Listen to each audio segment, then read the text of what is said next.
Ο νόμος θα εφαρμοστεί. Εάν οποιαδήποτε κοινότητα, χωριό ή κομμόπολη στην Ελλάδα έχει την εντύπωση ότι μπορεί να μετατραπεί σε γαλατικό χωριό και να εφαρμόσει δικό του σύνταγμα, δικό του δίκαιο και την αυτοδικία ως κανόνα ζωής, αυτό δεν πρόκειται να περάσει. Εξηγημένες κουβέντες. Δεν πρόκειται να περάσει.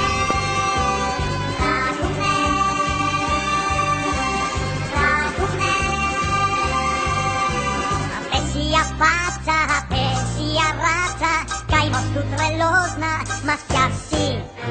Κοιμάται, ξυπνάει, στρομπάκια ζητάει, στο πίσω μας νάτος θα φτάσει.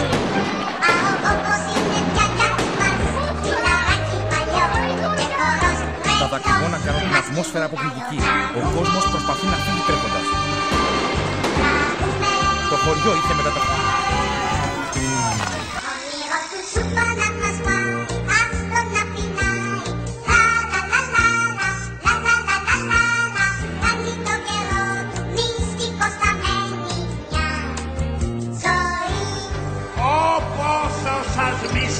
Απέσια στρουμφάκια!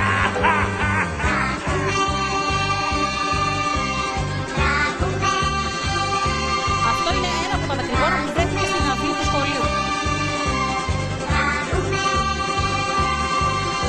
Σκοινιά δεδομένα στα πόρτα κρυμμένα, παγίδες και χίλια κολπάκια. Τον άνεμο ίσως μια μέρα να πιάσεις, μα μη περιμένεις στρουμφάκια. Μα ο φόβος είναι πιαγιά μας, φιλαράκι παλιό και χορός τρελός, μας κυνηγάει ο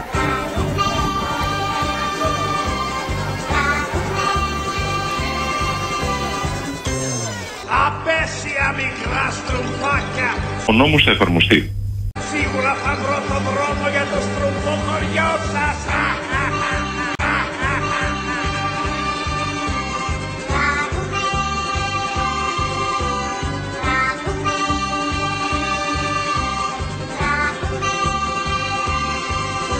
Γυαλίζει η καράβλα του κάτω απ' τον ήλιο και σχέδια σοφά καταστρώνει. Η γάτα βοηθός του αυτή κι ο καημός του να πιάσει στρουμφάκια τον λιώνει.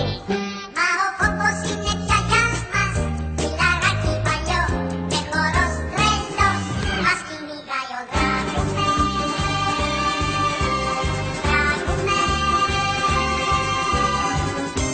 Άι στο διάλογο.